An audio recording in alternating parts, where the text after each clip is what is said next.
My dad stole my identity and opened 3 credit cards in my name. He told me that since I'm young, I can do without for a few years. I found that my dad used my information to open 3 credit cards over the last year. When I want to get a pre-approval for a mortgage, I was told by the lender they wouldn't be able to give me a home loan because of the defaulted credit cards. They also said I probably wouldn't be able to get a loan from any lender because of it, and they gave me a sheet of paper explaining what I'd need to do in order to fix it.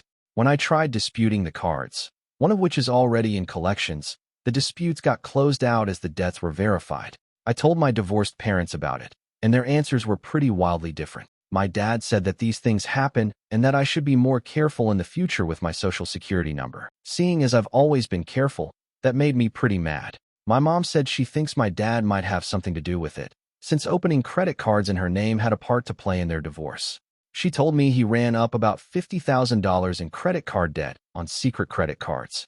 A few days ago, I ended up casually telling my dad I'm going to have to file a police report for the credit cards. He told me I probably shouldn't do that because $115,000 isn't that much in the grand scheme of things.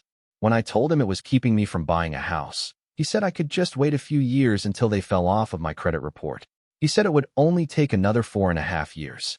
When I told him I obviously couldn't wait that long, so I had to file the police report, he told me straight up not to do it and to just be more careful in the future. Once I told him I already got the paperwork together from the credit agencies, he told me he had opened the cards to pay for living expenses over the last year. He said his work slowed down a little bit, but he'd do what he could to help pay it off. He said it would ruin his life if he went to jail. I'm leaning towards going to the police anyway, but I didn't go right that minute. I have everything in front of me today to go make the report. I guess I just want to make sure turning it over to the police is the right thing to do here, especially if I'm wanting to buy a house this year. Top comments. Comment 1. Report him for fraud. OP. That's what I'm leaning towards. I'm realizing if I want to buy a house, I can't have those accounts on my credit. Comment 2. If he wasn't your dad, you'd have reported him already, right? Well, think about this. Why didn't he give you the same respect and not ruin your credit because he's your father? Update 1. I spent about half of the day reading everyone's comments, and it pretty much solidified what I was going to do. The process itself was pretty easy. I went to the police department, and the person at the front desk had me wait about 10 minutes before an officer came out. We talked for about 15 minutes, and he made copies of all of the paperwork I gave him. He told me the case would be assigned to a detective on Tuesday and gave me a pamphlet about how to contact the credit agencies. I was given a report number and was told I could use that now to start disputing the accounts. A detective is going to follow up with me in the next couple of weeks. I asked what would end up happening to my dad, and the officer said it looked pretty clear-cut to him. But the charging decision is 100% with the state attorney's office. He said if they decide to pursue charges, he'll likely get a warrant put out for his arrest. He also said typically, if this is his first felony, he's probably going to get some sort of pretrial diversion with court supervision or probation. He probably won't go to jail for years, but if he gets picked up on a warrant, he's going to spend at least a little bit of time behind bars. I've decided I'm okay with that because it's obvious to me he did this purposefully. He's never been arrested before, so hopefully, this is a wake-up call for him. At the same time, he completely did this to himself. I'll update whenever I learn more. Top comments. Comment 1. Play stupid games, win stupid prizes. Sincerely hope everything works out well for you. OP. I think it will. From what I understand, it might take a month or 2 for the cards to come off of my credit, but once they do, my credit score should shoot up. Comment 2. Well done, OP. I was so mad on your behalf reading the first post. It would take everything in me not to use his words against him. Jail time? It's just a few years. You've ruined my life? No, you did it by trying to ruin mine. I hope the marks come off your credit report like it's made of Teflon. Good luck on your home ownership journey. Update 2. There's been some good, a little bad, and a little real bad progress the past few days. The good, I used my report number and disputed every account. When I checked my credit last, which everyone should be doing regularly, the one with the lowest balance was already off my account. The other cards in the collection account are still showing, but I have hope they'll be falling off in the next few weeks. I also received a call from someone at the prosecutor's office who had a couple of extra questions for me and asked if I would be willing to testify if they charged him. I said yes, and they said they would be making a decision on their charges before the end of the month. The bad. Obviously, someone talked to my dad about this because the last time he talked, He scolded me for going to the police and hasn't talked to me since. One of my brothers was also pretty mad at me about it and hasn't talked to me in over a week. The rest of my siblings and my mom understood where I was coming from. The real bad. One of my other brothers, not the one who was pissed, found 2 open credit cards on his credit which weren't his. He checked his credit score for the first time in a couple of years, and he said it was down about 150 points from where it used to be. He's now in the process of dealing with that. He doesn't have any positive proof yet that it was our dad, but the fingers are pointing in that direction. This still blows my mind that a dad could do this to his own children. I'm moving forward though. I still hope to be able to purchase a house before the end of the year. Additional information from OP. Also, I think all of my other siblings, there are 6 of us, are checking their credit too. Probably for the best. New update. This is going to be my final update, as it seems like this has gone viral and hit a few different big websites. I'm happy to say my credit has completely returned to normal. All of the disputed accounts are now gone. Obviously, I'm excited about this since it gives me a solid financial future. I also received a letter from the prosecutor's office 2 weeks ago, and they said they are going forward with a charge of what is basically identity theft. I spoke with an assistant prosecutor, and they explained they'd be putting out a warrant shortly, but that as a first-time offender, they'd probably offer a misdemeanor charge and a plea. My dad was arrested last Friday after a traffic stop. He got out of jail the next day and has a new court date in late August, according to the Public Records website. He called me and told me I'm dead to him and to never contact him again. My brother, who found credit cards opened in his name, has made a police report as well, but apparently, the addresses are different on the accounts. He was told it was unlikely it would be prosecuted, but he's working on getting them off of his credit. Additional information from OP. Just wanted to give everyone who commented in my other posts a shout out. You have all given me the courage to do this. I'm going to be deleting this throwaway because I really hope to put all of this behind me, between the news articles and having no contact with my dad. Don't let things like this sneak up on you. It breaks my heart to do this to my dad, but he did this to himself. Now to the next story. Story 2. Am I the for telling my fiancée that her wedding dress choice is too extravagant and suggesting cheaper alternatives? We are getting married in July of this year. The venue is booked, and the wedding is pretty much sorted. Sarah has been researching dresses and has a little scrapbook of lots of dresses she likes for ideas, but is now looking to buy. All that's left to get is the bridesmaid dresses and her wedding dress. We jointly put aside $10K each for the wedding.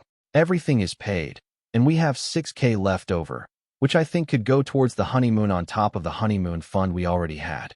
We aren't the extravagant type at all. Then comes the time for Sarah to pick her dress.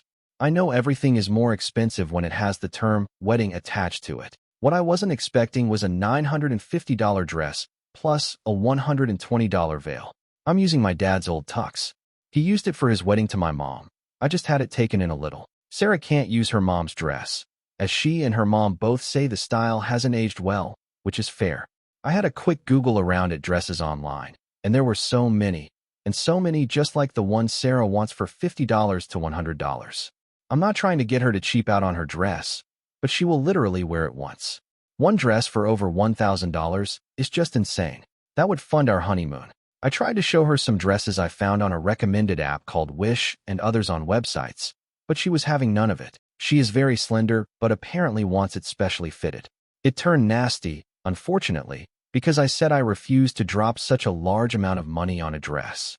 She argued that she is using her own money for the dress, which isn't strictly true, as we are about to marry and our finances will be joined. Then her mom had to get involved. They offered to pay for the dress, but it's not a case of not being able to afford it. It's a dress. There are identical ones online at a fraction of the cost. I thought she would be ecstatic to learn there are identical dresses for a fraction of the cost, but she was really angry and upset. Is there something I am seriously missing? Because after we argued about the dress, Sarah has been extremely cold towards me. Then yesterday, she said if I want her to cheap out on her wedding dress on her wedding day, she needs to really consider if we're a good match for marriage. I was blown away that she would say that over a dress. I told her she's like a toddler throwing a tantrum over a sparkly toy she can't have. That was a mistake, as she left to stay with her parents, who called to tell me I am much more than an A. TLDR, fiancé can get a similar dress for around $100 with shipping online, but wants to blow over $1,000 at a local wedding dress boutique. Am I the for saying to get a cheaper one online? Edit. Sarah found this thread. It was a mistake to post here, and I'm sorry I posted our problems on Reddit. Opie's responses to top comments. Comment 1. But the gowns I found on Wish looked very professionally made and very similar to the one she's picked. Comment 2. I mentioned the secondhand wedding dress store, and she said no without even going to take a look. Comment 3. That's not fair. I would never tell her what to wear. She can wear what she wants. It is the absurd price that I'm against. Comment 4. See, I can definitely understand caring about the quality of a dress if it's a work dress or a regularly worn formal dress. I think what everyone's missing is that this will be worn for one day only. Relevant comments. Comment directed to Sarah. Sarah, ask yourself if your fiancé's behavior here is a one-off. There are some concerning things here. His insistence on controlling your purchase made with your money, even if it's funded by your parents? Is he controlling in other ways? Has he ever been insistent on you spending your time and money only in ways he approves of? And does he usually lash out when you don't do what he wants? The way he's resorting to name-calling because you wouldn't capitulate to his demands, calling you a toddler throwing a tantrum instead of communicating with you respectfully? This is made especially worse by the fact that his demands are unreasonable and stem from a fundamental ignorance about the subject, wedding gown cost, what knockoffs are and why they're a bad idea, etc., and that he's shutting down your attempts to educate him. Does he normally communicate with you openly and respectfully? Does he normally get angry and verbally attack you when you disagree with him? Are you normally able to have conversations with him on difficult topics that are calm, respectful, and productive, even when you disagree? Maybe you're both cracking under wedding planning strain, and this is an out-of-character moment that you can work through. But maybe this is pointing to a larger pattern. Proceed with caution. Remember, you're about to enter into a pretty intense legal and social contract with this man, and that you're signing up for a lifetime of conflict resolution with this person in particular. The way you both approach disagreement and handle conflict now reflects how you'll be likely to continue to do so going forward. Now may be the time to double-check with yourself if this is the right move. Edit after reading through the comments. I would also encourage you to look at his behavior here on this Reddit post. His response to new information is not to take it on board and process it, but to double down, plug his fingers in his ears, close his eyes, and refuse to listen. The lengths he'll go to avoid admitting he was mistaken are a bit troubling. It may also be worth asking yourself if there's a reason someone who is so insistent on always being right may have for seeking out a partner who's a decade younger. I'm wishing you all the best, and I hope this works out for you. Opie, I thought I'd have a look through the comments to see if anything explained why Sarah has blocked me and her phone is ringing through to voicemail. I seriously can't believe people started a witch hunt over a dress. I watched some YouTube videos of Wish wedding dresses, and yes, Wish dresses are trash. I got it. I was wrong about that site. But to end up blocked because you have all told her I'm abusive and manipulative is just vile. I called her parents' house, and the line's off the hook. So if you see this, Sarah, call me, please. I won't shout. I won't get mad. I just want to end this crap. Get whatever dress you want. I see that I was wrong. I'm sorry. Spelling bad. Had some whiskey. Can you blame me after this? Edit 2. Based on Mark's newest comment about you blocking him on Messenger, it sounds like you're taking some time and space to think things over. I think that's a really good move. There's a quiz from the Love is Respect project that may help clarify your thinking about whether this is a healthy, nurturing relationship. I hope everything turns out well for you, Sarah, whatever you decide to do. There's a whole community of people here rooting for you to be happy. Edit 3. It looks like Opie has been banned from AITA. He just sent me a furious, invective-filled PM blaming the sub for what's happening in his personal relationship and reiterating that abusive behavior is normal and fine. So I guess he's learned nothing. According to the PM, Sarah's dad just called him and chewed him out, so it sounds like at least she has a strong familial support system. Transcript of the PM sent by Opie after ban. I'm now banned from MIDA. Good riddance. Her dad just called to cuss me the out. Can you believe it? I've been trying to not cuss so I don't get banned so I can at least defend myself, then banned for no reason. I live in the real world where when people are angry, they yell, they save money where they can, and they don't run away and block you. This, it all, and Sarah for believing strangers on the internet over her fiancé of 2 years. Comment from Cupcakes___vodka. Sarah, if you see this, run for the hills. Men who are almost 40 marry 27-year-olds often because they are manipulative and going to pull a woman his age won't put up with. He's too old for you. You are seeing signs of this behavior now. $950 for a wedding dress ain't He is already trying to control and manipulate you and your finances, and you aren't even married yet. Don't go through with it. Opie, you are a massive, and she shouldn't marry you. Opie, wow, thanks. Seriously? She has been keeping up with this thread because she told me not to take it down. She wanted to read the replies, and now she's blocked me on Messenger, and my calls go to voicemail. So thanks a lot, everyone. Couldn't have left it at YTA. Legitimately out for blood mob mentality, if ever I saw it. The Bride. I will change the name, despite his inability to do the same. I don't really care if he sees this, but he isn't sub to relationships. I literally don't know where to start. My fiancé, we'll call him Mark, I don't know what came over him. It's completely insane. We are getting married this summer. The argument started over my wedding dress. I picked a very simple and traditional gown that was already discounted as it is an X-sample gown. My absolute idiot fiancé decided to post to a subreddit asking for opinions, or more likely validation, on whether I was being unreasonable. My dress is under $1,000, but will come to around $1,500 with alterations. We have over $7,000 left over in our budget. That's another thing that seriously upset me, that he lied in his post multiple times. I make a much higher salary than him, so we agreed he would put $5,000 towards the wedding, and I put in the rest. But why lie? Why ask opinions if you've skewed the details? I had absolutely no problem with this, as he makes just above the minimum wage. The thread got way too much attention. I had already gone to my parents because I was angry about him calling me immature and shouting about me being spoiled. I also happened to find the thread shortly after he made it because not only did he use my real name, his throwaway was his real name followed by his alarm pin. He sent me a text saying that he wasn't the in this situation, and I just knew he would post it on Reddit. It's not the first time he's posted on Reddit about stuff, but nothing of this magnitude. Anyway, I don't know what to do. There are people online now claiming to be me, and it's been shared on Twitter and Facebook, and I'm just absolutely mortified. He got totally hammered last night and called my parents.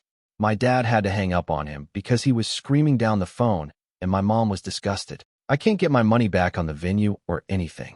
I recently started taking antidepressants because I've been feeling low, but now I just feel empty. This whole thing was about the cost of my dress, and he suggested I use the Wish app to get an identical gown. First, he refused to listen to me saying that Wish is garbage, but he also argued it to death in the comments. I read every single comment in that thread, and it was like being punched in the gut. I can't get over the odd lies either. He gave out my real name and his, but lied about the age gap and budget. I am 23, he is 43. Admittedly, he looks much younger, and for the first few weeks dating, I thought he was in his early 30s. We also have only been together a year, not 2 years like I think he said, and I'm starting to think this was all too fast. I need help. I need advice. I know I'm quite possibly the pot calling the kettle black by posting to Reddit, but I post here a lot usually anyway, and all the fake accounts claiming to be me might throw him off anyway. I might be slow replying as I start working in an hour. Thanks all. TLDR, fiancé posted to Reddit to get opinions on the price of my wedding dress, but used my real name, and it all blew up. People are creating fake accounts pretending to be me, and he has devolved to calling me names, getting drunk, and calling my family. He also lied about a lot of details in the post. How do I handle this calmly? 3 months later, Mark's perspective. My ex-fiancé made a post a few months back. I was going to be married, and long story short, things were called off. She wanted to end things, I didn't, and I feel like I've lost all of my trust in women. I don't want to feel like this anymore. I was dating someone called Laura until last week. She's really amazing and kind, but the second she heard about my ex and the fiasco that surrounded it, she ghosted me. And it becomes a pattern. At some point, no matter how close we get, they hear about it from a friend, it comes up somehow, and they bail. I just want to know how to behave or what I can do to make things work. My last girlfriend, Chloe, when she broke up with me, she said that I hadn't changed from who I was when my fiancé left me, but I have. I hardly drink at all now, my job is steady, and I'm a good guy. But I think the issue is that I'm suffering from small-town syndrome. Everyone knows everyone here. It's a backwards little town. Please give me advice on putting this behind me. I am honestly desperate. My life was about to move towards a new phase, and now I'm stuck in limbo. I need a girl to fill that place so I can move forward with my life. Thank you for watching. If you haven't subscribed yet, please do so and hit the notification bell to stay updated with more shocking real-life stories happening around you.